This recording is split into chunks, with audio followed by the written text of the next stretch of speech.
বাংলাদেশে দিন দিন বাড়ছে ইলেকট্রিক গাড়ির চাহিদা। নতুন অর্থ বছরের বাজেটে এই খাতকে উৎসাহ দিতে সরকার ইলেকট্রিক গাড়ির উপর তুলনামূলক কম শুল্ক ও ভ্যাট সুবিধা দিয়েছে।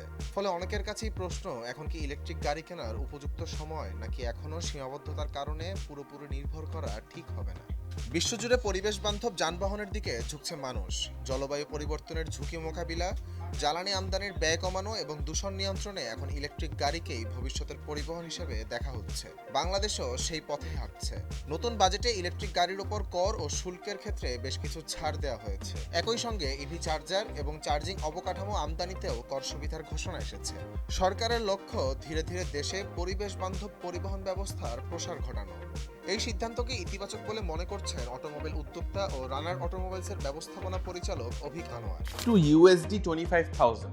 আগে ইলেকট্রিক ভেহিকেলের ট্যাক্স ছিল ফ্ল্যাট 93%। যে কোনো ইলেকট্রিক গাড়ি আনবে 93% ট্যাক্স। Electric vehicle completely built up unit up to $25,000 হলে 61.80%। বিশেষজ্ঞরা বলছেন, ইলেকট্রিক গাড়ির সবচেয়ে বড় সুবিধা হলো এর পরিচালন ব্যয় কম। যেখানে একটি পেট্রোল বা অকটেন চালিত গাড়ি চালাতে নিয়মিত জ্বালানির জন্য বড় অঙ্কের টাকা খরচ হয়, সেখানে ইলেকট্রিক গাড়ি চার্জ দিতে তুলনামূলক অনেক কম খরচ হয়।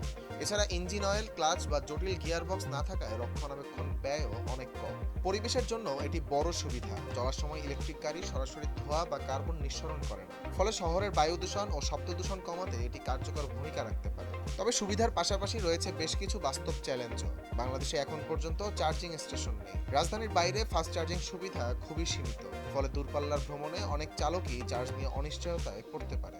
এছাড়া ইভির সবচেয়ে ব্যয়বহুল অংশ হলো ব্যাটারি। কয়েক বছর পর ব্যাটারি পরিবর্তনের প্রয়োজন হলে খরচ অনেক বেশি হতে পারে। সাধারণ চার্জারে একটি গাড়ি পুরো চার্জ হতে কয়েক ঘন্টার সময় লাগে, যা প্রচলিত জ্বালানি নেওয়ার তুলনায় অনেক বেশি। সরকার যদি দীর্ঘমেয়াদী নীতিগত সহায়তা অব্যাহত রাখে, তাহলে বাংলাদেশে ইলেকট্রিক গাড়ি অ্যাসেম্বলি ও উৎপাদনে নতুন বিনিয়োগ আসতে পারে। এতে কর্মসংস্থানও বাড়বে এবং দেশে একটি নতুন শিল্প খাত গড়ে উঠবে। অন্যদিকে বিশেষজ্ঞরা সতর্ক করেছেন, যদি ভবিষ্যতে বিপুল সংখ্যক ইলেকট্রিক গাড়ি সড়কে নামে, তাহলে জাতীয় বিদ্যুৎ ব্যবস্থার উপর অতিরিক্ত চাপ সৃষ্টি হতে পারে। তাই চার্জিং নেটওয়ার্কের পাশাপাশি বিদ্যুৎ উৎপাদন ও গ্রিড ব্যবস্থাও শক্তিশালী করতে হবে। কম ভ্যাট ও কর ছাড়ের কারণে ইলেকট্রিক গাড়ির বাজারে নতুন সম্ভাবনার দ্বার খুলেছে বাংলাদেশ।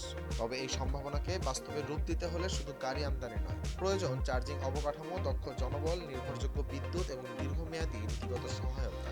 সবকিছু পরিকল্পনা অনুযায়ী এগোতে পারলে আগামী কয়েক বছরেই দেশের সড়কে ইলেকট্রিক গাড়ির সংখ্যায় বড় পরিবর্তন দেখা দিতে পারে।